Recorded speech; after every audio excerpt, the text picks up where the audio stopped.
Hack Story presents. Hello, Ella? Bakit ka napatawag? Tapos na ba ang party ni na Papa? Kuya! Si Papa hinuli ng mga pulis ngayon lang. Kuya, pumunta ka sa presinto. Hagulgol at gulat ang sumalubong sa kabilang linya. Halos gumuho ang mundo ni John Ray sa narinig. Ano? Bakit hinuli si Papa? Anong ginawa niya? Pinagbintangan siya, kuya. May pumaslang kay Sir Jasper. Sabi ng mga pulis, si Papa raw ang huling kasama sa opisina, kaya siya ang suspect. Kuya, pero hindi yun magagawa ni Papa. Kuya, natatakot ako. Sandali, Ella. Huminahon ka. Pupunta ako dyan ngayon din. Hindi yun magagawa ni Papa. Kaya walang dahilan para ikulong nila si Papa, okay? Hintayin mo ko. Nasaan si Mama? Nandito po sa tabi ko. Pupunta na kami sa presinto kung saan dinala si Papa. Sige, pupunta na ako dyan. Hintayin mo ako. At ibinabanan nila ang kanilang linya. John Ray, ano nangyari? Bakit ikukulong ang Papa mo? Pare, si Papa, dinala sa presinto dahil siya ang suspect sa pagkamatay ng amo niya. Ano? Paano to? Inosente si Papa, pare. Hindi niya magagawang pumatay. Siguradong isang pagkakamali lang ang lahat ng ito. Hindi na nag-aksaya ng panahon si John Ray. Mabilis niyang kinuha ang kanyang jacket at tumakbo palabas ng pantalan. Baliwala ang pagod at bigat ng katawan. Pagdating niya sa presinto, agad na nadurog ang puso ni John Ray. Nadatnan niya ang kanyang ina na halos mawalan na ng lakas sa isang sulok, habang si Ella naman ay nakayakap dito at mugtong-mugto na ang mga mata. Sa kabilang banda, nakita niya ang kanyang ama na dahan-dahang itinutulak ng dalawang pulis papasok sa loob ng rehas. Mama! Ella! Ano nangyayari dito? John Ray, ang Papa mo. Pilit nilang kinukulong, sabi ng mga pulis, may hawak daw silang ebidensya laban sa kanya. Tumakbo si John Ray patungo sa rehas. Nanginginig ang kanyang mga kamay habang humahawak sa malamig na bakal ng kulungan. Tumingin siya sa kanyang ama na umiiyak at halatang litong-lito sa nangyayari. Papa, magsalita ka, Papa! Inosente ka, diba? Sabihin mo sa kanila na wala kang kasalanan. John Ray, anak, wala akong ginagawang masama.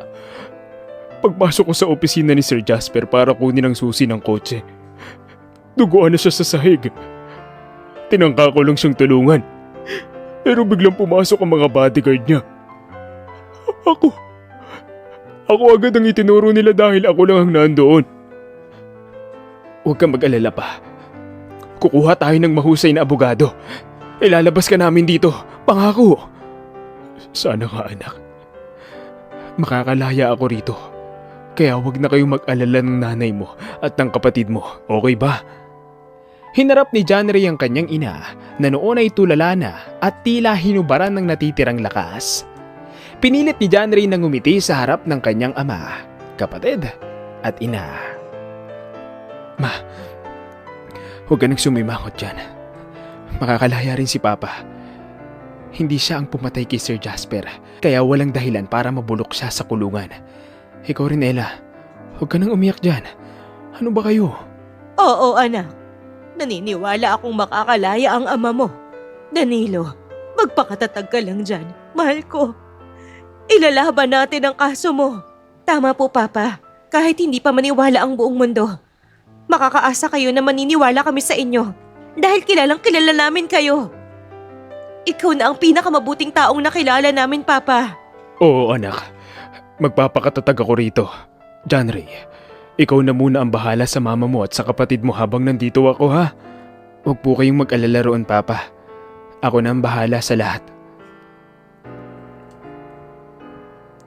Kinaumagahan, hinarap nila ang itinalagang public attorney sa kanila.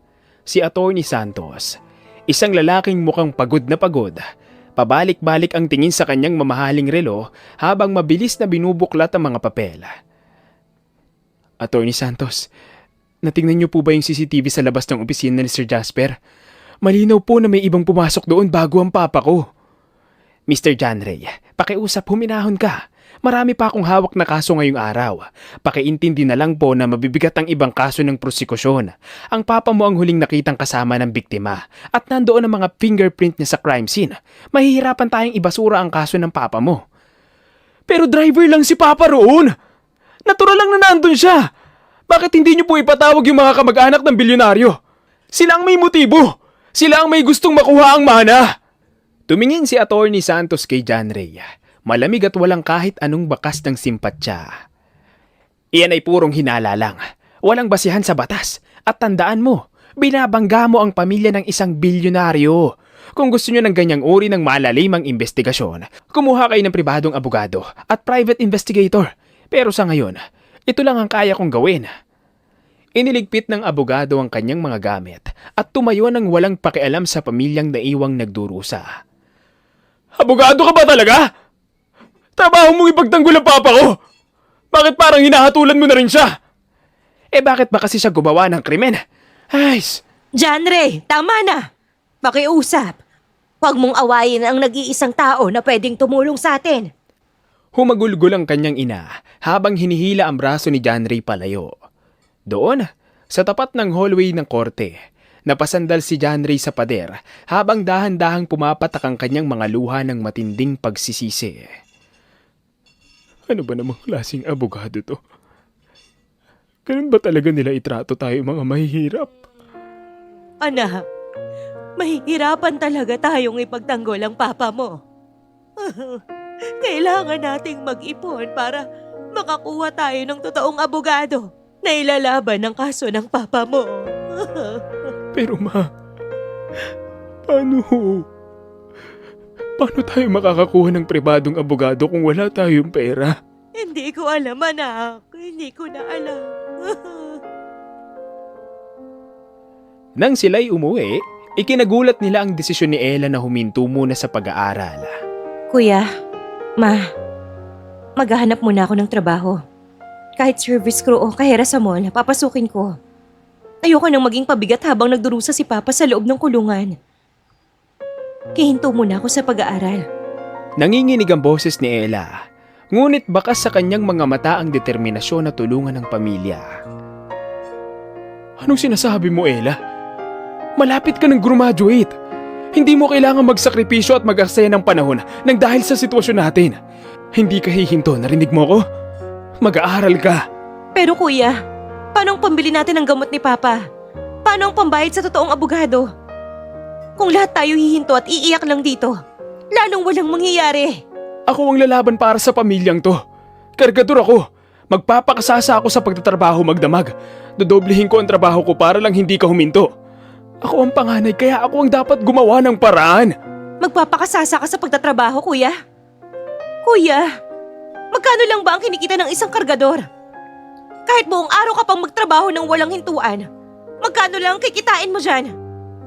Sa tingin mo ba, sapat yan para pambayad sa abogado at sa pang-araw-araw natin? Gising ka naman, kuya. Kaya lang naman tayo nagkakaganito ngayon. Kaya lang naman tayo walang magawa. Kasi wala kang natapos. Napatigil si John Ray. Parang sinaksak ang puso niya sa narinig. Kung sana nakinig ka kila mama at papa nun eh. Kung hindi ka nagbulakbol at nagrebelde nung high school ka, di sana nakapagtapos ka ng pag-aaral. Di sana maganda ang trabaho mo ngayon at may pera tayo para ilaban si Papa. Pero anong trabaho mo ngayon sa edad mong yan? Kargador! Kaya pakiusap. Huwag mo akong pangaralan tungkol sa kinabukasan ko. Dahil ikaw mismo, sinira mo ang sayo. Nang hihina ang mga tuhod ni John Ray, napayuko siya. Hindi makatingin ng diretso sa kanyang kapatid dahil sa matinding hiya at pagsisisi. Ang bawat salita ni Ella ay tila isang malupit na sampal ng katotohanan na nagpabagsak sa kanyang pagkatao. Wala siyang maipansalag na katwiran dahil alam niyang tama ang kapatid niya. Kasalanan niya kung bakit wala silang laban sa mundong ito. Tumakbo si Ella papasok sa kanyang kwarto at padabog na isinara ang pinto. Habang ang kanyang ina naman ay patuloy lang sa tahimik na pag-iyak sa upuan. Lumipas ang unang 2 linggo na puno ng pait. Araw-araw ang pagpunta ni John Ray at ng kanyang ina sa presinto para maghatid ng pagkain. Ngunit bawat araw ay tila lalong nagiging madilim ang pisikal na anyo ng kanyang ama. Ang masigla at malakas na driver noon ay unti-unting nanghihina dahil sa dumi, init at labis na depresyon sa loob ng selda. Pa, hindi mo ginalaw itong dinala naming ulam? Kailangan mong kumain para hindi ka magkasakit dito sa loob. Hawak ang kanyang dibdib. Naging madalas ang pag-ubo ng kanyang ama. Tumingin ito kay John Ray na may bakas ng matinding pagkawala ng pag-asa. Ang sikip dito sa loob, anak. Hirap akong himinga tuwing gabi. At ang bigat. Napakabigat sa pakiramdam na nakakulong ako. Para sa kasalanang hindi mo naman ginawa. Parang unti-unting kinukuha ng lugar na to ang buhay ko. Huwag kang mag-isip ng ganyan pa. Ginagawa namin ang lahat. Makakalabas ka rin dito. Pinilit ni John Ray na maging matatag sa harap ng kanyang ama. Ngunit pagtalikod niya, pumatak ang kanyang mga luha dahil alam niyang wala silang sapat na kapangyarihan para labanan ng mayayamang nagdiin sa kanyang ama. Pumasok ang 3 linggo at tuluyan ang naratay sa semento ng kulungan ng kanyang ama dahil sa lagnat at matinding ubo. Eksaktong 1 buwan matapos ang pag-aresto, habang nagbubuhat ulit ng sako ng semento si John Ray sa pantalan, biglang tumunog ang lumang cellphone sa kanyang bulsa. Mabilis niya itong sinagot. Ngunit bago pa man siya makapagsalita, ang narinig niya sa kabilang linya ay humihiyaw na iyak ng kanyang kapatid. Hello, Ella? Kuya! Hello? Ano nangyari? Bakit ka umiiyak? Kuya! Si Papa! Wala na si Papa! Napatigil sa paglakad si John Ray. Nabitawan niya ang sako ng simento na kanyang pasan. Parang bigla nawalan ng hangin ang kanyang paligid at huminto ang tibok ng kanyang puso. Anong sinasabi mo, Ella? Huwag ka namang magbiro ng ganyan! Sinugod siya sa ospital kaninang madaling araw dahil hindi na makahinga, kuya. Pero hindi na siya umabot sa ospital. Sabi ng doktor, bumigay na raw ang baga niya dahil sa malubhang sakit at sa matinding stress. Kuya, patay na si Papa. Wala na si Papa. Nanghina ang mga tuhod ni John Ray. Nabitawan niya ang kanyang cellphone at dahan-dahang napaluhod sa maruming semento ng daungan. Tumingala siya sa langit habang umaagos ang luha sa kanyang pisngi. Humahagulgol ng walang tunog dahil sa tindi ng sakit at pagsisisi.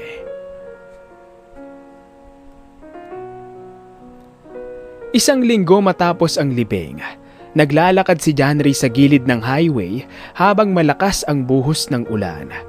Basang-basa ang kanyang katawan, ngunit mas basang-basa ang kanyang puso ng matinding pangungulila. Lutang ang kanyang pag-iisip at tila wala na siyang dahilan para mabuhay pa. Bumalik sa mga alaala niya ang lahat ng pangarap ng kanyang ina at ama noong nag-aaral pa lamang siya. At ang pinakapangarap ng mga ito para sa kanya ay ang makapagtapos ng pag-aaral. Iyon lang, hindi sila naghahangad ng mas malaki pa roon. Makapagtapos lamang siya ng pag-aaral ay sapat na.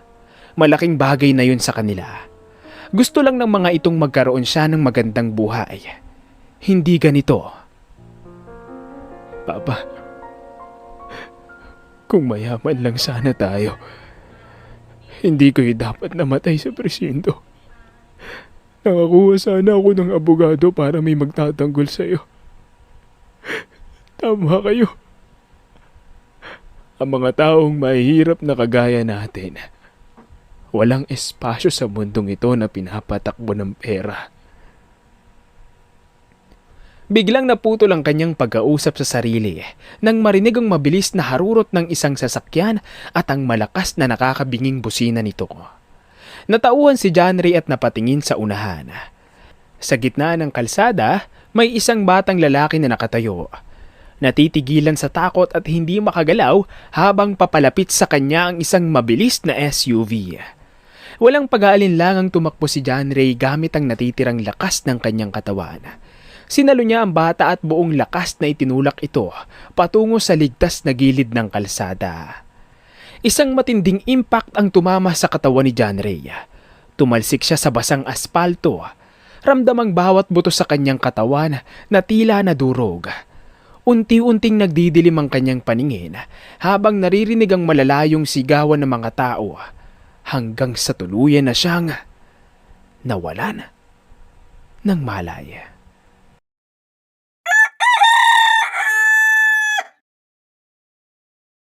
John Ray! Gising na! Unang araw ng klase mo ngayon. Ano ka ba namang bata ka? Gumising ka na! Napatigagal si John Ray. Mabilis siyang napaupo mula sa kanyang higaan. Hingal na hingal habang hinahawakan ng kanyang dibdib. Hinahanap ng kanyang mga kamay ang sugat at dugo mula sa aksidente. Ngunit wala siyang maramdamang sakit. Maluwag ang kanyang paghinga. Tinignan niya ang kanyang mga palad. Makinis ang mga ito. Walang kalyo ng pagiging kargador. At mas bata ang kanyang balat. Dahan-dahan siyang tumingin sa paligid. Ang kanyang maliit na kwarto, ang mga lumang poster sa dingding, at ang kanyang high school uniform na malinis at nakasampay sa upuan. Mabilis niyang kinuha ang maliit na dipindot na cellphone sa tabi ng unan para tignan ang petsa. June 1, 2015. Nanginginig ang kanyang buong katawan nang bumukas ang pinto ng kanyang kwarto. Iniluwa nito ang kanyang ama. Buhay, malakas, nakangiti, at walang bakas ng kahit anong sakit. Nakasuot pa ng kanyang lumang driver uniform. Oh, bakit ganyan ang itsura mo? Umiiyak ka ba? Nanaginip ka ba ng masama? Bilisan mo na dyan at baka mahuli ka pa sa klase mo. Hindi na nakapagsalita si John Ray nang makitang buhay na buhay ang kanyang ama. Humagulgol siya ng malakas. Tumakbo patungo sa kanyang ama at niyakap ito ng buong higpit na tila ba natatakot na bigla itong maglaho. Papa, buhay ka! Buhay ka nga! Abay, oo naman, buhay na buhay ako. Huwag mong sabihin kung ano-ano na naman ang napapanaginipan mo.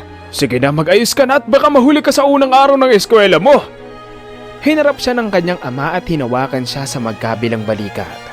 Medyo natatawa ito ngunit bakas ang pag-aalala sa kanyang mga mata. Si Ella po, nasaan siya? Nandun sa baba. Kanina pa nagmamadali dahil ayaw niyang mahuli sa klase. Kaya ikaw, bilisan mo na rin. Tumango si John Ray habang pinupunasan ng natitirang luha sa kanyang mga pisngi. Lumabas ang kanyang ama sa kwarto upang mag-ayos na rin ang kanyang tricycle para sa pasada. Nang may sara ang pinto, napasandal si John Ray sa kanyang higaan. Huminga siya ng malalim habang pabalik-balik ang tingin sa kanyang maliliit at makinis na mga kamay. Walang kalyo, walang sakit sa katawan. Hindi to panaginip. Totoo to. Narito talaga ako sa taong 2015. Teka, pero paano to nangyari? Sa mga pelikula ko lang napapanood ang mga ganito. Mabilis siyang tumayo at lumapit sa salamin na nakasabit sa kanyang dingding. Ang mukhang humarap sa kanya ay ang kanyang mukha noong siya ay 17 anyos pa lamang. Bata, walang bakas ng pagod sa pantalan at puno ng lakas.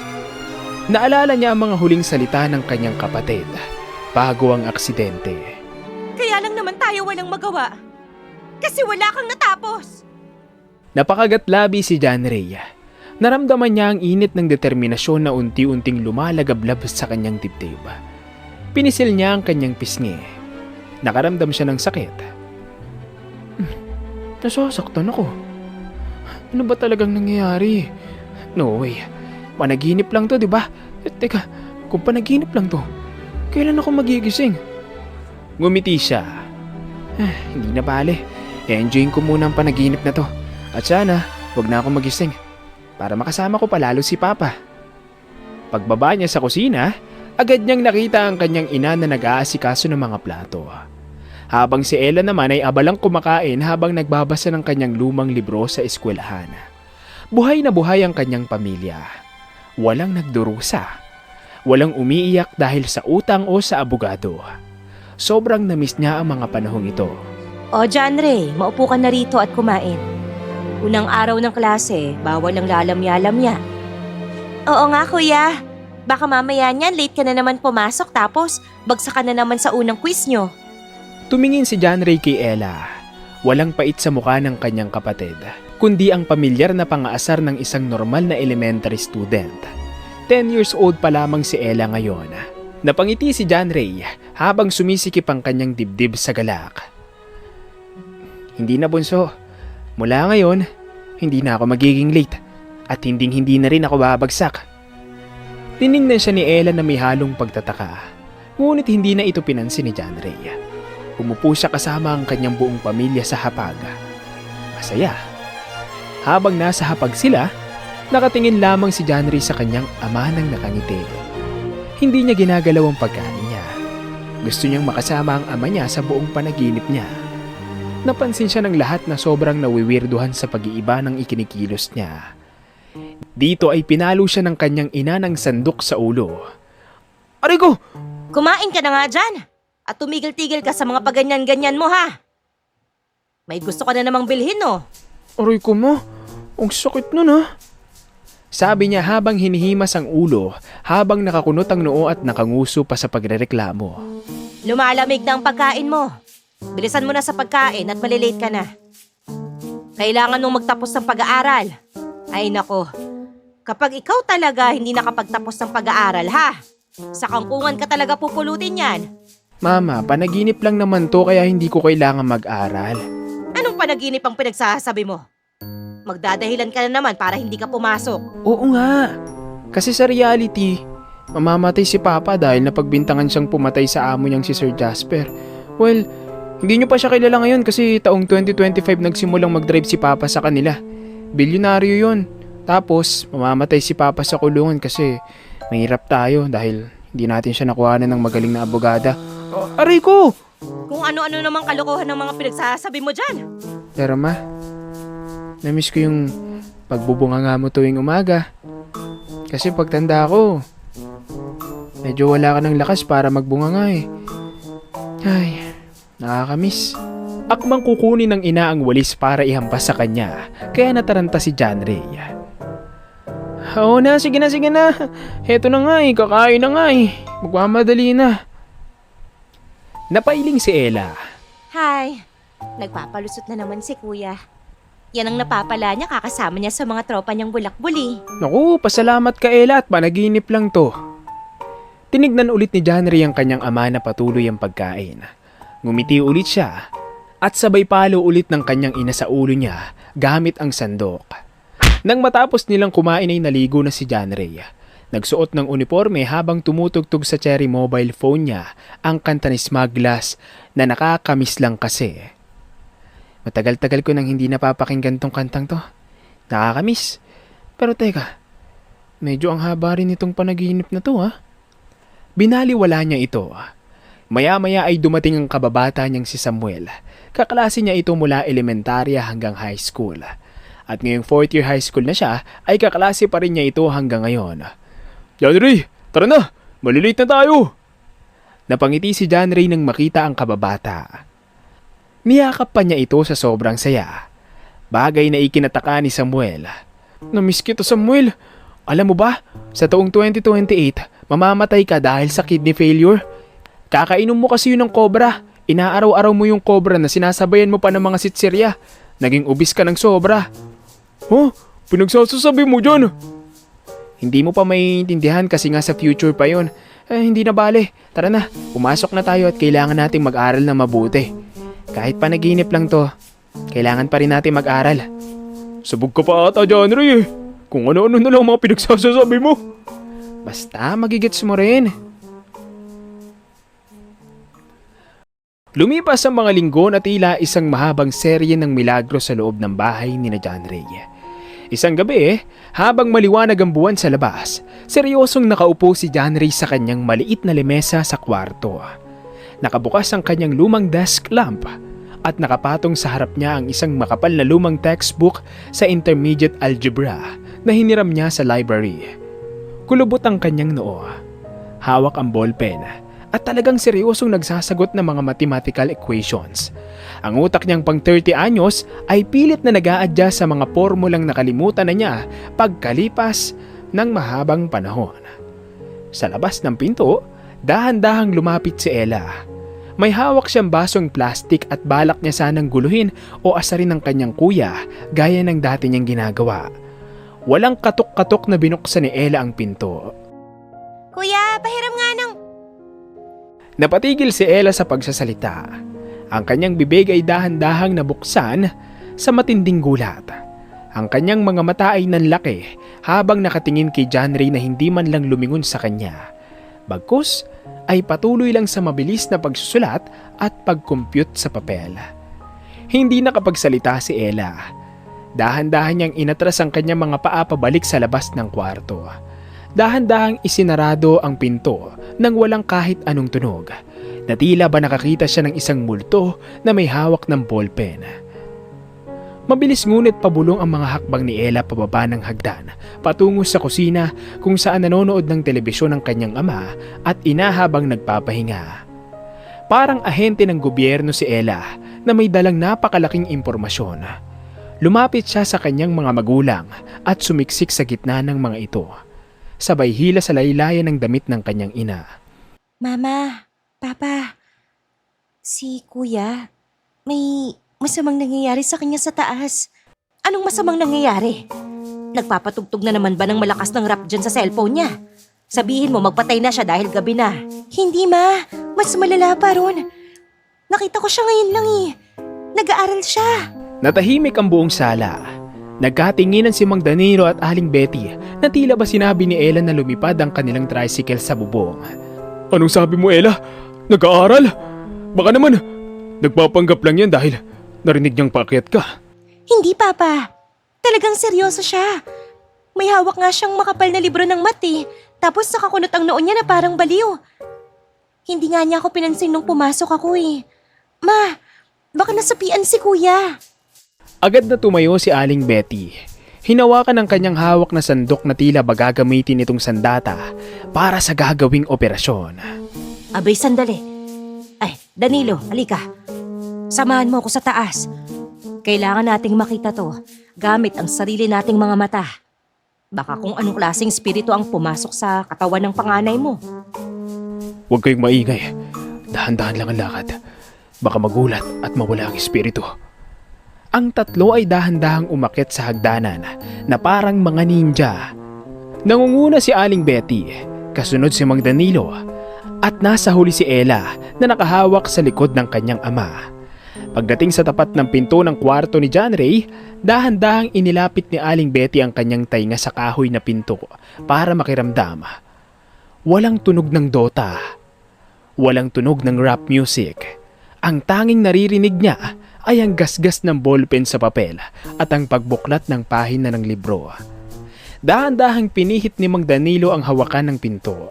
Sapat lang para magkaroon ng maliit na awang. Sumilip silang tatlo na magkakapatong ang mga ulo sa siwang ng pinto. Doon ay nakita nga nila si John Ray. Talagang pabalik-balik ang tingin nito sa libro at sa notebook habang bumubulong ng mga formula. Ayan, nakuha ko rin ang square root. Ang daling gawin kung nakinig lang ako nung una. Napahawak sa kanyang dibdib si Aling Betty. Halos maiyak sa matinding emosyon. Diyos ko, Danilo.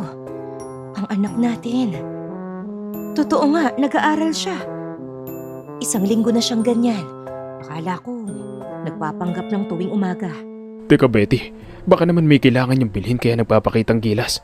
O kaya naman, baka may tinatagong bagsak na quiz kaya bumabawi.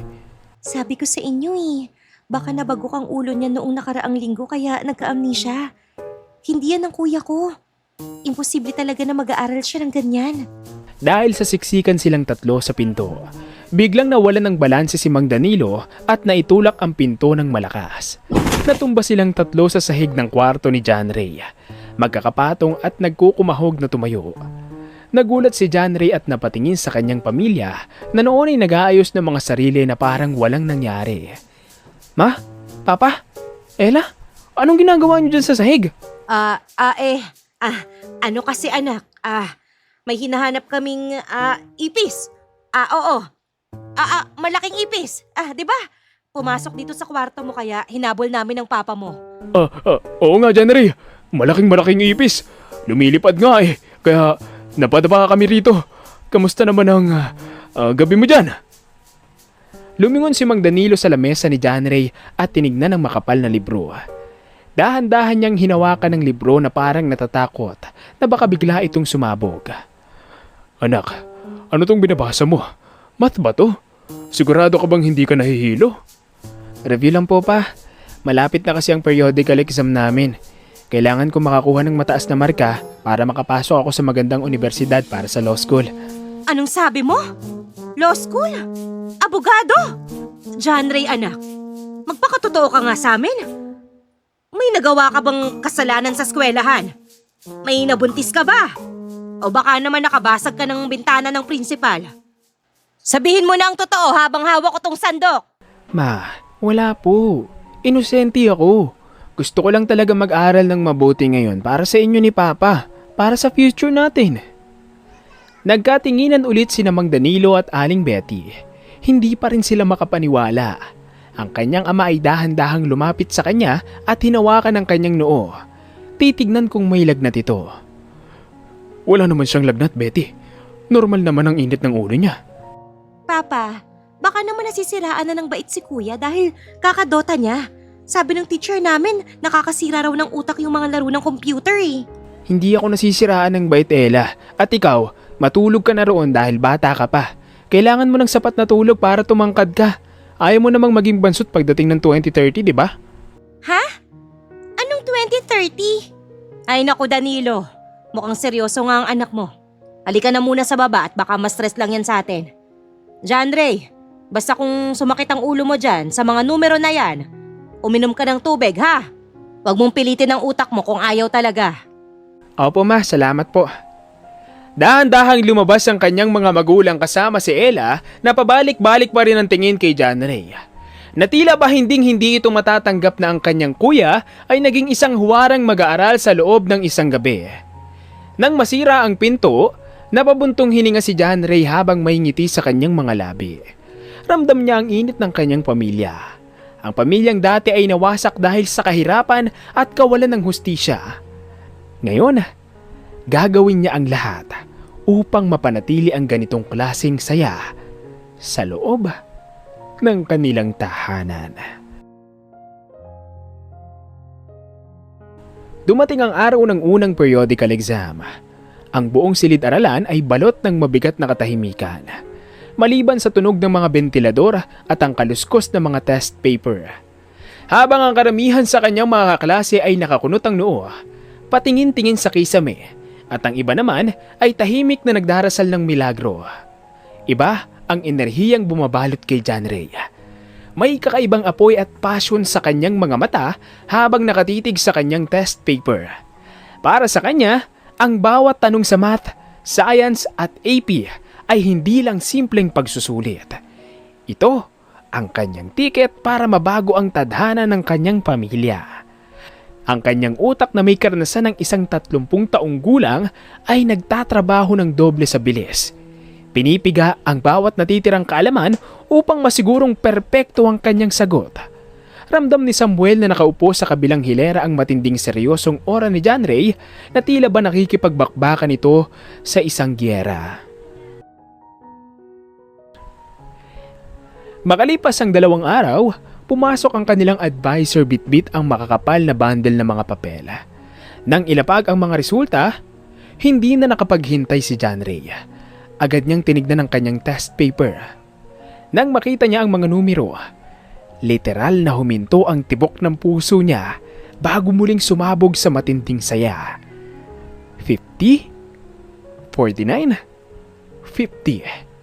Yan ang grado niya sa 3 main subjects sa math, English at science. Sa iba pang subjects, siya rin ang nakakuha ng may pinakamataas na grado. Yes! Woo! Nakuha ko! Sabi ko na nga ba eh! Sa sobrang tuwa, hindi na napigilan ni John Ray ang kanyang sarili. Nagtatalon siya sa loob ng silid-aralan. Itinaas ang kanyang mga kamay at napasigaw sa sobrang galak. Nagulat ang kanyang guro at napanganga ang lahat ng kanyang mga kaklase. Lalo na si Samuel na muntik nang mahulog sa upuan. Hoy John Ray! Kalmaan mo! Para kang nakawala sa hawla dyan. Ano bang score mo? Samuel, tingnan mo to. Ang tataas ng scores ko. Pagkatapos ng klase, mabilis niyang isinukbit ang kanyang bag at patakbong nilisan ng eskwelahan. Kulang na lang ay liparin niya ang daan patungo sa palengke ng bayan kung saan alam niyang nagtatrabaho ang kanyang mga magulang tuwing hapon.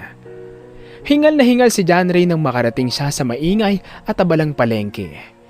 Hinanap ng kanyang mga mata ang pamilyar na pwesto. Doon, nakita niya ang kanyang ina na si Aling Betty na nag-aayos ng mga panindang gulay. Habang ang kanyang ama naman na si Mang Danilo ay katatapos lang magbuhat ng isang kahon ng paninda para tulungan ng asawa habang nakaparada ang kanyang tricycle sa gilid. Papa! Mama! O John Ray, bakit ka nagtatakbo? May nangyari ba? May nakaaway ka na naman ba sa school ano? Anak, dahan-dahan sa pagtakbo. Baka madapa ka dyan sa basang semento. Alam mo namang palengke to. Ano ba yung bitbit mo? Ibinaba ni John Ray ang kanyang bag at nanginginig ang mga kamay na inabot sa kanyang mga magulang ang kanyang mga test papers na may pulang marka ng kanilang guro. Pa, tingnan niyo po to. Lumabas na po ang resulta ng periodical exam namin. Dahan-dahang kinuha ni Mang Danilo ang papel. Isinuot niya ang kanyang salamin at tinignan ang mga numero. Unti-unting nanlaki ang mga mata ng kanyang ama at napapahawak naman sa bibig ang kanyang ina nang sumilip ito sa card. Betty, tignan mo to. Ang taas ng scores ng anak natin. John Ray, paano to nangyari? Ikaw ba talaga ang sumagot nito? Opo, Papa. Ako po yan. Nag-aral po ako ng mabuti para sa inyo. Mula ngayon, hindi ko na kayo bibigyan ng sakit ng ulo. Magiging top student ako hanggang sa makatapos ako ng law school. Naiyak sa galak si Aling Betty at agad na niyakap ng mahigpit si John Ray habang si Mang Danilo naman ay tinapik ang balikat ng kanyang anak nang may matinding pribadong pagmamalaki sa kanyang mga mata. Sa gitna ng maingay na palengke, naramdaman ni John Ray na unti-unting nagbago ang takbo ng kanyang hinaharap. Ngunit hindi roon nagtapos ang lahat kay John Ray. Dahil kinabukasan, isang mabigat na akusasyon ang isinampal sa kanya sa eskwelahan. Kinabukasan, pumasok si John Ray sa eskwela na may malawak na ngiti sa kanyang mga labi. Bitbit pa rin niya ang magaan na pakiramdam mula kagabi matapos makita ang labis na galak sa mga mata ng kanyang mga magulang. Ngunit pagkababa niya ng kanyang bag sa kanyang upuan, agad siyang nilapitan ng kanyang advisor na si Ginang Reyes na may seryoso at tila nababahalang muka. Iwan mo muna ang mga gamit mo dyan. Sumunod ka sa akin ngayon sa guidance office. Bakit po ma'am? May problema po ba? Napakunot ang noo ni John Ray. Paglingon niya sa likod, nakita niya si Samuel na nag-aalalang nakatingin sa kanya. Hindi na siya nagtanong pa at sumunod na lang sa kanyang guro. Pagpasok niya sa guidance office, sinalubong siya ng malamig na aircon at ng matitinding tingin ng tatlong tao. Nakaupo sa gitna ang principal na si Principal Torres. Sa gilid ang guidance counselor na si Mrs. Lopez. At sa tapat nila ay isang lalaking mag-aaral na maayos ang gupit. Plantsadong-plantsado ang uniforme at may mapagmataas na tindig. Nanlaki ang mga mata ni John Ray nang makita ang lalaking yon. Dahil kilala niya ito. Ito ang anak ni Sir Jasper. Sa unang timeline, si Kit ang tinutukoy ng kanyang ama bago ito mamatay sa presinto na siyang tunay na may sala sa pagpaslang kay Sir Jasper. Namangha si John Ray dahil nagsisimula ng magbago ang kanyang future. Sa unang timeline kasi, makikilala lamang niya si Kit nang sila'y 30 anyos na. Pero dahil nabago ang mga pangyayari, biglang napaaga ang kanilang pagtatagpo. Si Kit ay ang pamosong top student ng buong eskwela na nagmula sa Section 1. Maupo ka, Mr. John Ray. Umupo si John Ray sa bakanting upuan sa harap ni Kit. Nararamdaman niya ang matinding diskriminasyon sa hangin. Ngunit nananatili siyang kalmado. Ang isip ng isang 30 anyos na lalaki ay hindi basta-basta natitinag sa ganitong pressure. Mr. John Ray, pinatawag ka namin dito dahil may napakabigat na akusasyon na inihain laban sa'yo. Hinggil sa naganap na periodical exam. Ayon sa record, nakakuha ka ng halos perpektong marka sa lahat ng asignatura. Bagay na nagpabagsak sa mga estudyante mula sa Section 1. Kabilang na si Kit na palaging nangunguna. Opo ma'am, nag-aral po ako na mabuti para sa exam na yon. Narinig ni John Ray ang mahinang singhal at tawa mula kay Kit na nasa kanyang harapan. Lumingon si Kit sa kanya. Puno ng panghahamak ang mga mata. Tag-aral ka ng mabuti. Napaka-imposible nun. Nang malaman kong galing sa last section na nakakuha ng pinakamataas na score, nagsimula akong magduda. Kaya pinaimbestigahan kita. Nalaman kong mula first year high school hanggang third year high school, nasangkot na sa sangkaterbang gulo sa loob ng eskwelahan at maging sa labas. Kilala kita bilang hari ng bulak-bul at madalas magkating classes para lang magdota. Palagi ring ikaw ang may pinakamababang score sa buong year. Tapos bigla mo kaming matatalo? Kaming mga nasa top section? Bakit? Dahil ba galing ako sa last section, masama na ang mag-aral at magbago? O baka naman dahil nasaktan ng ego mo dahil natalo ng isang mahirap na estudyante ang isang tulad mo? Mr. Janray, pakiusap. Ayusin mo ang pananalita mo. Hindi kung sino-sino lang ang kinakausap mo. Siya ang nag-iisang anak ng may-ari ng Jasper Corporation. Dapat po ba? Respetuhin ko ang taong nagmamaliit sa akin? Hindi yan ang issue dito. Formal na nagreklamo si Kit dahil may hinala kaming nagkaroon ng leak ng test papers. O kaya naman ay gumamit ka ng illegal na paraan upang makapangopya.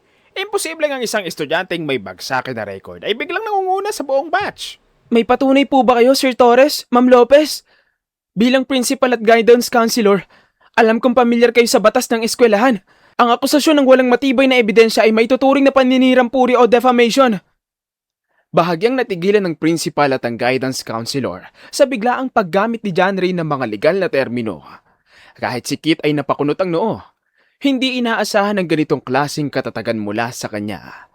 Nalaman ni John Ray ang terminong yun dahil isinasabay niya sa kanyang pag-aaral sa eskwela ang pag-aaral niya ng batas. Bilib din ako sa lakas ng loob mo, John Ray. Pero aminin mo na, imposibleng masagutan mo ang mga komplikadong advanced algebra at physics equations nang ganoon kadali kung hindi mo alam ang sagot bago pa ang exam. Imposibleng ang isang anak ng tricycle driver ay biglang magiging mas matalino sa akin. Nang mabanggit ni Kit ang kanyang ama, biglang sumiklab ang matinding galit sa dibdib ni John Ray. Naaalala niya kung paano nabulok ang kanyang ama sa selda dahil sa pamilya ng lalaking nasa harap niya ngayon. Kinuyom niya ang kanyang mga kamao sa ilalim ng lamesa. Ngunit pinilit niyang kontrolin ang kanyang emosyon. Huwag mong itadamay ang pamilya ko dito, Kit. Lalong-lalo na ang papa ko. Kung gusto niyo ng patunay na hindi ako nangopya, napakadaling gawan to ng paraan. Anong ibig mong sabihin, John Ray? Bigyan niyo ako ng panibagong test papers ngayon din. Magkaibang set. Mas mahirap kung gusto niyo. At sasagutan ko yan sa harap ninyong tatlo, kasama si Kit. Kung makuha ko ang parehong mataas na marka, patunay yan na sarili kong utak ang ginamit ko. Pero kung mapatunayan kong tama ko, gusto kong humingi ng public apology si Kit sa harap ng buong eskwela para linisin ang pangalan ko. Yan ay isang makatwirang hamon. Ma'am Reyes, kumuha ka ng set B ng math at science exam sa faculty room ngayon din. Mabilis na lumabas ang kanyang advisor. Habang naghihintay, nanatili ang matalim na tingin ni Kit kay John Ray. Habang si John Ray naman ay nakasandalang sa upuan, kalmado at may lihim ng ngiti. Alam niyang sa timeline na ito, si Kit ay isang makapangyarihang anak ng bilyonaryo. Ngunit sa isip ni John Ray, si Kit ay isa lamang kriminal na kailangan niyang pabagsakin bago pa man dumating ang taong 2030. Pagkalipas ng ilang minuto, lumapag ang dalawang bagong test papers sa harap ni John Ray. Kumuha rin ng kopya si Principal Torres para kay Kit upang maging patas ang laban. Mayroon kayong 30 minuto para tapusin ito. Magsimula na kayo. Mabilis na humawak ng ballpen si John Ray. Sa pagkakataong ito, mas lalo niyang ibinuhos ang kanyang passion. Ang bawat gasgas ng kanyang ballpen sa papel ay tila tunog ng kanyang paghahanda para sa mas malaking laban sa hinaharap. Sa kabilang banda, napansin ni John Ray na unti-unting pinagpapawisan si Kit habang pabalik-balik ang tingin sa kanyang papel. Halatang nahihirapan sa mas pinahirap na bersyon ng pagsusulit. Matapos ang 20 minuto, unang ibinaba ni John Ray ang kanyang ballpen at dahan-dahang iniharap ang kanyang papel sa prinsipala. Tapos na po ako, sir. Nanlaki ang mga mata ni Kit. Gulat na kinuha ni Binibining Lopez ang papel at agad na itinabi ang answer key para tsekan ito. Habang tumatagal, ang pulang ballpen ng guidance counselor ay puro check ang inilagay.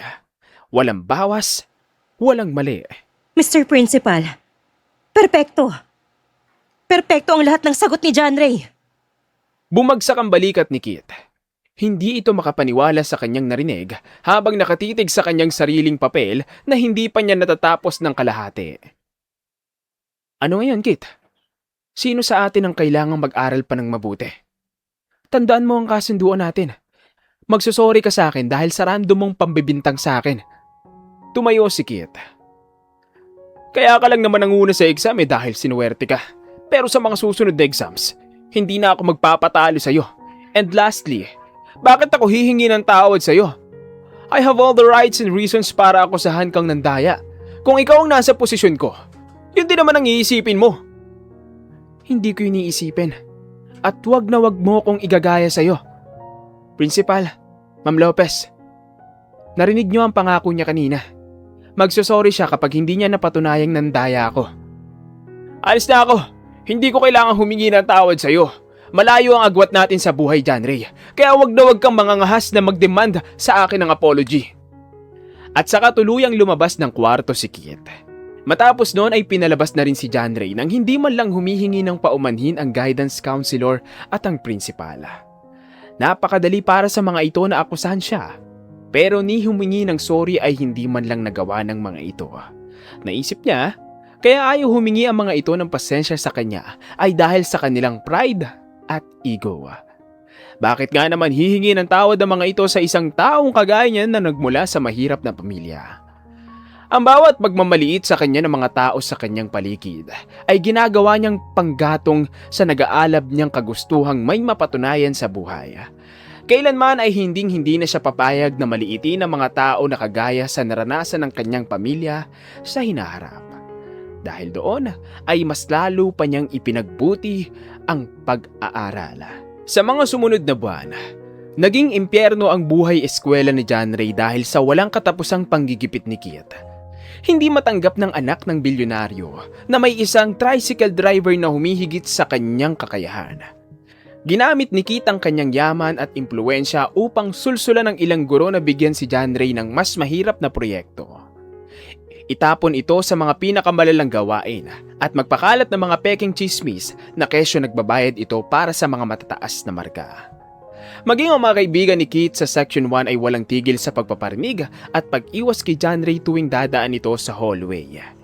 Ngunit sa bawat sipa ng pang-aapi, mas lalong nagbaga ang determinasyon sa dibdib ni John Ray. Ginamit niya ang kanyang katalinuhan na may disiplina at talas na hindi kayang tapatan ng mga teenager. Sa tuwing bibigyan siya ng mga guro ng mga pinahirap na special exams upang ibagsak siya, sinasagutan niya ito ng perpekto. Ang kanyang talino ay naging kanyang pinakamalakas na kalasag at sandata. Walang nagawa ang pera at koneksyon ni Kit laban sa galing at determinasyon ni John Ray. Sa dulo ng bawat markahan, nananatiling nakatatak ang kanyang pangalan sa pinakatuktok ng listahan ng mga natatanging mag-aaral ng buong paaralan. Dumating ang araw na hindi kailanman inasahan ng sino man sa kasaysayan ng paaralan. Ang araw ng pagtatapos. Ang malawak na gymnasium ay napuno ng ingay ng mga magulang, mag-aaral at mga guro. Ngunit sa likod ng normal na kasiyahan ng graduation, may isang usap-usapan na yumanig sa buong eskwela. Sa unang pagkakataon, ang tatayong valedictorian ng buong batch ay hindi nanggaling sa Section 1. Hindi ito si Kit, at hindi ito sino man mula sa mga sikat at mayayamang pamilya ng top section. Ang tatayong pinakamataas na mag-aaral ay si John Ray. Isang estudyante mula sa last section, ang section na madalas bansagan at tapunan ng mga bulakbola. Habang nakahanay ang mga mag-aaral sa labas ng gymnasium, formal na formal si John Ray sa kanyang toga. Sa tabi niya ay ang kanyang mga magulang na si Mang Danilo at Aling Betty. kasama ang 11 taong gulang na si Ella. Baka sa mukha ng kanyang ina ang luha ng labis na galak, habang ang kanyang ama naman ay nakatayo ng tuwid. Suot ang kanyang nag-iisang formal na polo. May matinding pagmamalaki sa mga mata habang nakatingin sa kanyang panganay. John Ray, anak. Hanggang ngayon, parang nananaginip pa rin ako. Ang anak kong madalas kong paluin ng sandok noon, ngayon, valedictorian na natin. Hindi to panaginip, ma. Totoo to. At para sa inyo ni Papa ang lahat ng to. Salamat, John Ray. Napakalaking karangalan nito para sa isang tricycle driver na tulad ko. Wala man ako may mamaanang yaman sa'yo. Binigyan mo naman ng napakataas na parangal ang pangalan natin. Napangiti si John Ray habang sumisikip ang kanyang dibdib sa emosyon. Ito ang eksaktong dahilan kung bakit niya pinagsumikapan ng bawat gabi ng pagpupuyat. Upang makita ang kanyang ama na nakatayong masaya, malakas, at hindi nagdurusa sa loob ng isang madilim na selda. Sa kabilang linya ng pila, nakita ni John Ray si Kit na kasama ang kanyang ama na si Sir Jasper. Si Sir Jasper ay mukhang kagalang-galang at makapangyarihan sa kanyang mamahaling suot, habang si Kit naman ay nakatitig kay John Ray ng may matinding pait, galit at inggit. Hindi matanggap ng anak ng bilyonaryo na sa huling araw ng high school, tuluyan siyang nilamon ng isang taong tinatawag niyang hamak na anak ng tsuper. Nagsimula ang marcha. Isa-isang pumasok ang mga mag-aaral hanggang sa tawagin na ang pangunahing bahagi ng palatuntunan. And ngayon, pakinggan natin ang valedictory address mula sa mag-aaral na nagpakita na ang talino at determinasyon ay hindi nasusukat sa estado ng buhay o sa pangalan ng seksyon. Mula sa Section 20, let us give a round of applause to John Ray! Isang masiglang palakpakan ang sumabog mula sa mag-aaral ng Section 20. Pinangunahan ni Samuel na todo ang hiyaw para sa kanyang kababata. Umakyat si John Ray sa entablado ng may seryoso, ngunit kalmadong tindig. Inayos niya ang mikropono at tumingin sa malawak na sulyap ng mga tao. Magandang umaga po sa ating principal, sa mga guro, sa aking mga kapwa mag-aaral, at higit sa lahat, sa mga magulang na naririto ngayon. Ang tumayo sa harap niyo bilang valedictorian ay isang bagay na marami ang nagsabi na imposible. Sabi nila, ang tagumpay ay para lamang sa mga nasa unahan. Sabi nila, ang mga katulad kong nagmula sa mababang seksyon at mahirap na pamilya ay nakatadhana sa kangkungan pagdating ng panahon. Lumingon si John Ray ng bahagya sa gawin ni Kit, Principal Torres at Binibining Lopez na nakaupo sa unahan. Nakita niya ang pag-iwas ng tingin ng mga ito. Naranasan kong akusahan. Naranasan kong maliitin. At naranasan kong ipagkait sa akin ang isang simpleng paumanhin dahil lamang sa agwat ng aming buhay. Ngunit ang bawat salita ng pangmamaliit ay hindi ko ginawang dahilan para sumuko. Bagkus, ginawa ko itong panggatong upang mag-alab ang aking kagustuhang itama ang aking mga pagkukulang at patunayan ang aking halaga. Totoong napakabulak-bulok ko noon. Pero naniniwala akong ang bawat tao ay may karapatan at kakayahang magbago. Humarap si John Ray ng diretso sa kanyang ama na noon ay tahimik na umiiyak sa kanyang upuan sa harapan. Para sa aking papa, na isang tricycle driver. At sa aking ina na tindera sa palengke. Maraming salamat po sa inyo sa pagbabanat ng buto araw-araw. Ang parangal na ito ay hindi para sa akin, kundi para sa inyo. Mula sa araw na to, sinisigurado ko sa inyo, hinding-hindi na muling papayag ang anak nyo na may sino mang yuyuko o yayapak sa ating pamilya. Mag-aaral ako ng abogasya. At ako ang magiging kalasag ninyo laban sa malupit na mundo. Matapos ang kanyang talumpati, Isang masigla at matagal na standing ovation ang ibinigay ng buong gymnasium sa kanya. Maliban kay Kit na natiling nakaupo at nakakuyom ang mga palad. Papa, hindi ko alam kung anong mangyayari sa future. Pero sisiguraduhin ko na hindi ko hahayaan na makapagtrabaho kayo sa pamilya ni Sir Jasper.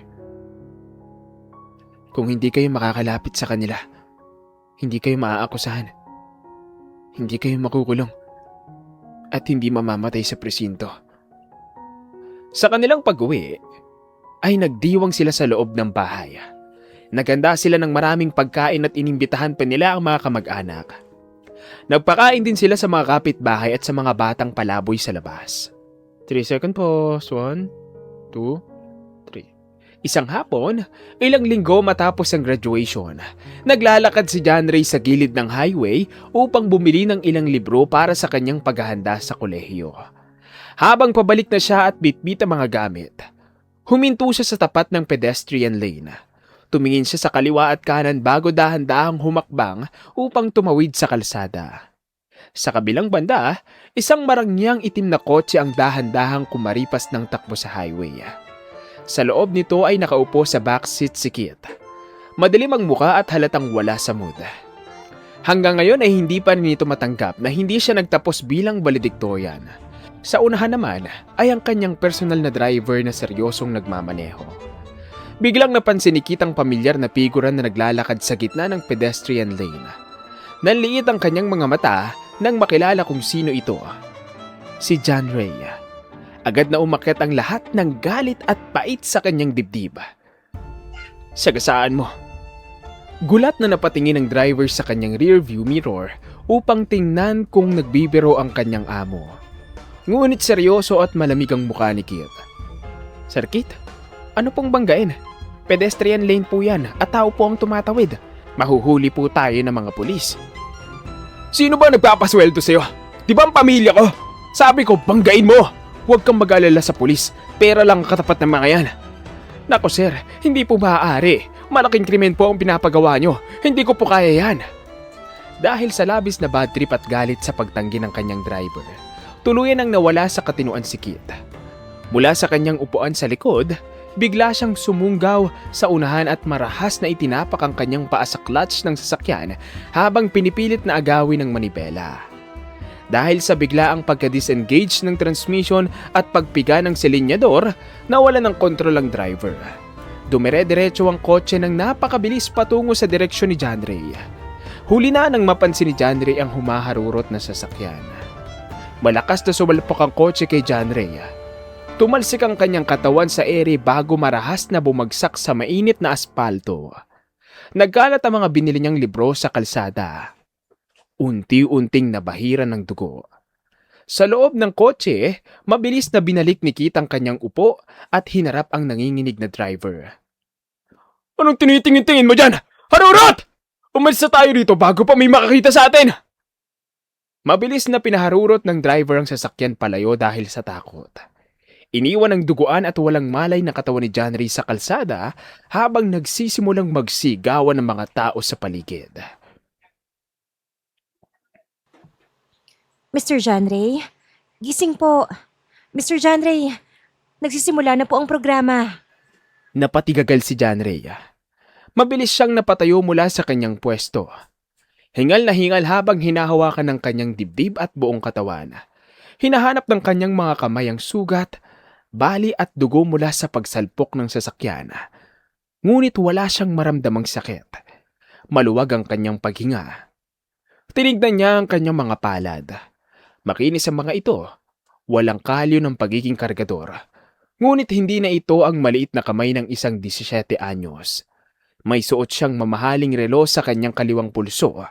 At ang kanyang kasuotan ay hindi na ang kupasing high school uniform, kundi isang formal na Amerikana.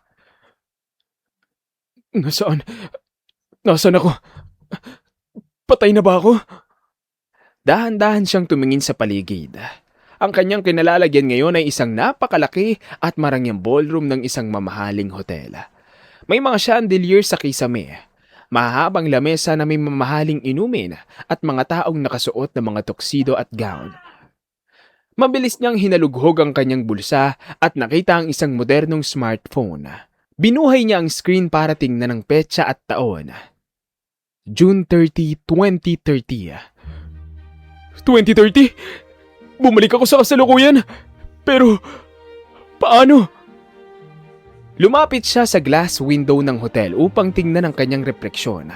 Ang mukhang humarap sa kanya ay ang kanyang muka sa edad na 30. Ngunit wala na ang hitsura ng kanyang pagod at aping kargador. Ang kanyang buhok ay maayos ang gupit. May salamin siya at ang kanyang tindig ay puno ng otoridad at kumpiyansa. At sa isang iglap, daan-daang libong memorya ang sumabog sa kanyang utak. Isa na siya ngayong abogado. Hindi siya namatay sa pagkakasagasa ni Kit sa kanya noon. Nabuhay siya. Nakulong ang driver, pero nakalaya rin dahil sa tulong ni Sir Jasper. Binigyan naman siya ng scholarship ni Sir Jasper sa law school upang makabawi sa nagawa ni Kit sa kanya. At doon, nagpatuloy ang pagbabago ng kanyang buhay hanggang sa makagraduate siya ng law school. Ngunit hindi pa rin nagbabago ang isang bagay. Ang kanyang ama, kagaya pa rin ng unang timeline, naakusahan pa rin itong pumatay kay Sir Jasper at kasalukuyan ay nakakulong na ito. Napangiti siya nang sumagi ang isang alaala. Ngayong araw na ito, isisiwalat na niya ang lahat ng krimeng ginawa ni Kit sa sarili nitong ama, o mas tamang tawaging tumayong ama. Dahil si Kit ay ampon lamang at hindi totoong anak ni Sir Jasper. Mabilis niyang tinignan ang mga tao sa loob ng ballroom. Isang napakalaking banner ang nakasabit sa entablado. 17th Anniversary of Jasper Corporation. Ito ang gabi ng 17th anniversary ng kumpanya ng bilyonaryo. At sa unahan ng entablado, nakita niya ang isang pamilyar na muka. Si Kit. Nakasuot ng mamahaling suit. Nakangiti habang may hawak na baso ng inumin. Tila ba ipinagdiriwang ang kanyang tagumpay matapos makuha ang lahat ng mana sa kanyang yumaong tumayong ama. Mula sa likod ni John Ray, isang formal na lalaki na may hawak na folder ang lumapit sa kanya. Attorney John Ray, handa na po ang mga dokumentong hinihingi ninyo mula sa Bureau of Investigation. Narito po ang lahat ng patunay ng ilegal na paglilipat ng ari-arian at ang tunay na forensic report noong gabing paslangi si Sir Jasper. Salamat. Siguraduhin mong walang makakalabas ng pinto na yan kapag nagsimula na ako. Kinuha ni John Ray ang folder. Isang malamig at matalim na ngiti ang sumilay sa kanyang mga labi. Ang kanyang pagbabalik sa nakaraan ay hindi lang para baguhin ang kanyang grado. Ito ay para ihanda siya sa mismong gabing ito. Ang gabi kung kailan wawasakin niya ang kasamaan ni Kit at tuluyang lilinisin ang pangalan ng kanyang ama. Naglakad si John Ray patungo sa unahan ng entablado ng may mabibigat at seryosong hakbang. Sa bawat tapak ng kanyang sapatos, nararamdaman niya ang bigat ng kanyang pinagdaanan. Ang luha ng kanyang kapatid, ang dusa ng kanyang ina, at ang mukha ng kanyang ama na buhay at malaya na ngayon dahil sa kanyang pagbabago sa nakaraan. Mabilis niyang inagaw ang mikropono mula sa host ng programa. Ang nakakabinging tunog ng feedback ay nagpatahimik sa buong ballroom. Lahat ng mayayaman, kabilang na si Kit, ay napatingin sa kanya ng may pagtataka at gulat. Magandang gabi sa inyong lahat. Patawad sa pag-abala sa inyong marangyang pagtitipon. Ako po si Attorney John Ray de la Cruz. Narito ako ngayon upang maghatid ng isang napakahalagang anunsyo na matagal nang kailangang mabulgar. Napakunot ang noo ni Kit. Humakbang ito pasulong mula sa kanyang lamesa. Halatang nababastusan sa ginagawa ni John Ray. Ibinaba niya ang hawak niyang wine glass sa lamesa ng may matinding tunog. Hoy! Sino ka ba para mag-iskandalo sa anniversary ng kumpanya namin? Security! Nasaan ang security dito? Ilabas niyo ang lalaking yan ngayon din! Huwag kang magmadali, Kit. Tignan mo muna ako mabuti. Bakit? Hindi mo na ba ako nakikilala? Ako lang naman ang anak ng tricycle driver na tinapakan mo ng clutch noong high school para lang patayin dahil ang hindi mo matanggap na natalo kita bilang valedictorian. At ako rin ang abogadong magpapasok sa iyo sa kulungan ngayong gabi. Nanlaki ang mga mata ni Kit. Nawala ang kulay sa kanyang mukha habang pabalik-balik ang tingin sa mukha ni John Ray. Ang yabang at kumpiyansa sa kanyang mukha ay unti-unting napalitan ng matinding gulat nang matandaan ang mukha ng kanyang dating schoolmate na tinangka niyang halos patayin. Ikaw? Anong ginagawa mo rito? Malalaman mo kapag pinagsalita mo ko. Inilabas ni John Ray ang mga dokumento mula sa kanyang folder at itinaas ito ng mataas sa harap ng lahat ng mga bisita. Pati na sa mga live streaming camera ng media na kasalukuyang kumukuha ng video sa buong event. Sa harap ng pamilyang ito, sa harap ng media, at sa harap ng batas. Isinisiwalat ko ang katotohanan. Ang tunay na pumaslang sa bilyonaryong si Sir Jasper, 1 taon na nakalipas, ay hindi ang aking ama. Hindi ang driver na si Mang Danilo. Isang malakas na bulungan ang sumabog sa buong ballroom. Nagkatinginan ng mga negosyante at kamag-anak ng mga Torres.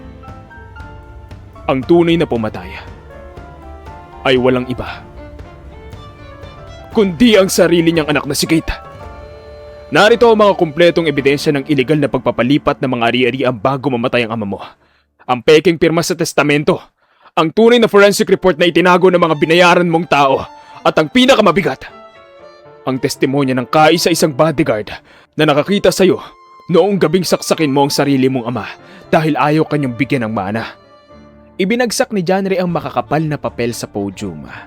Ang tunog ng pagbagsak ng mga dokumento ay tila ba tunog ng hatol ng kamatayan para sa reputasyon ni Kate. Sinungaling! Gawa-gawa mo lang yan! Peke ang lahat ng yan dahil galit ka sa akin nung high school! Mahirap lang kayo, John Ray! Isang basura ang pamilya nyo kumpara sa amin! Walang maniniwala sa'yo! Walang maniniwala? Kate, tignan mo ang likod mo.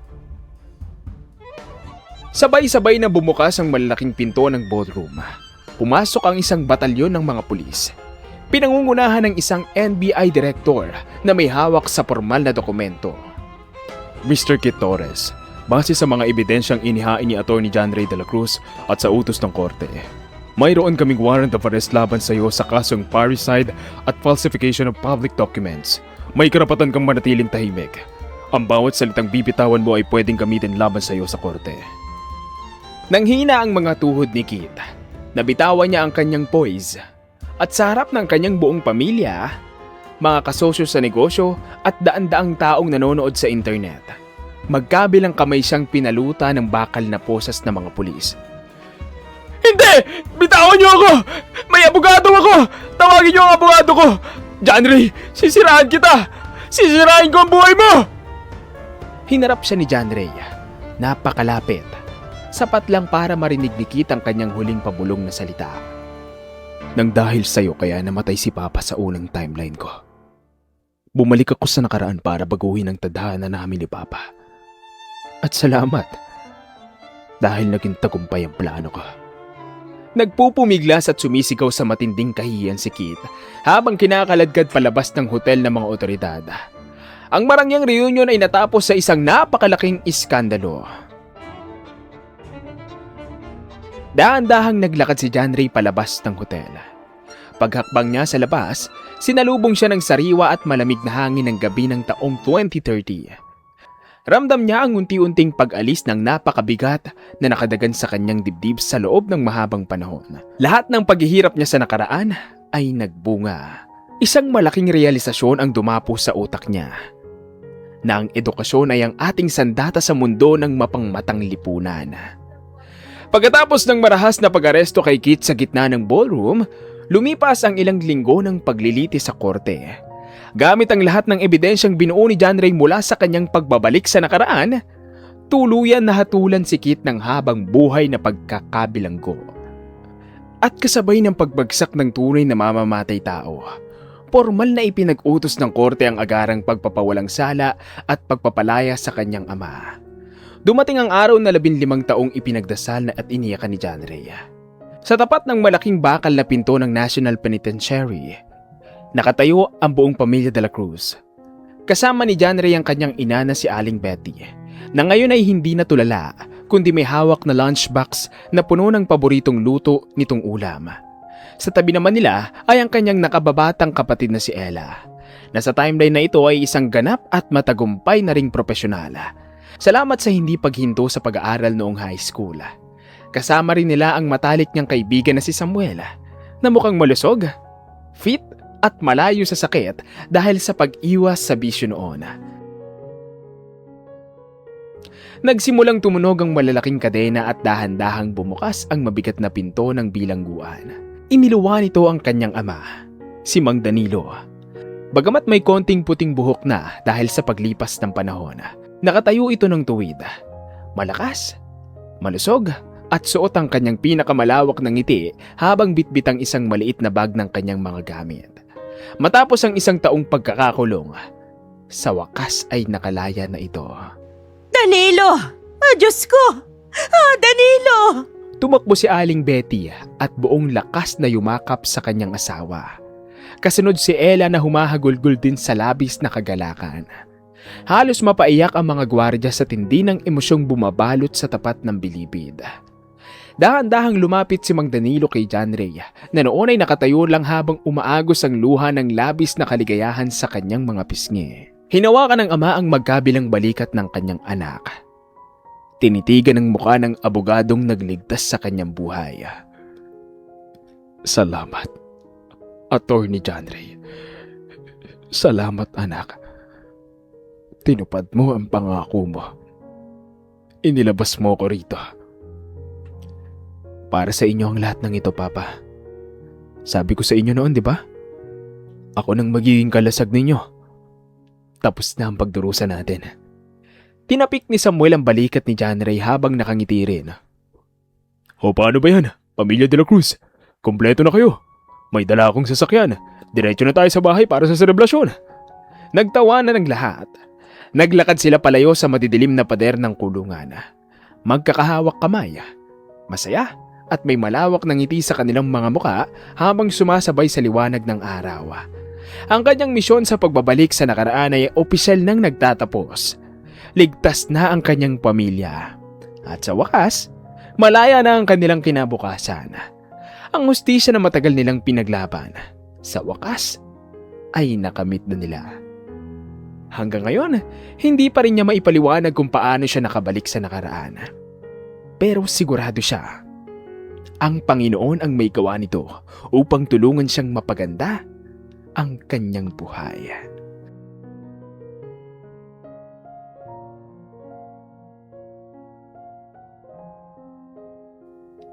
Ang tagumpay ng pamilya ni John Ray ay patunay na ang edukasyon ang pinakamalakas na sandata laban sa kahirapan at kawalan ng katarungan.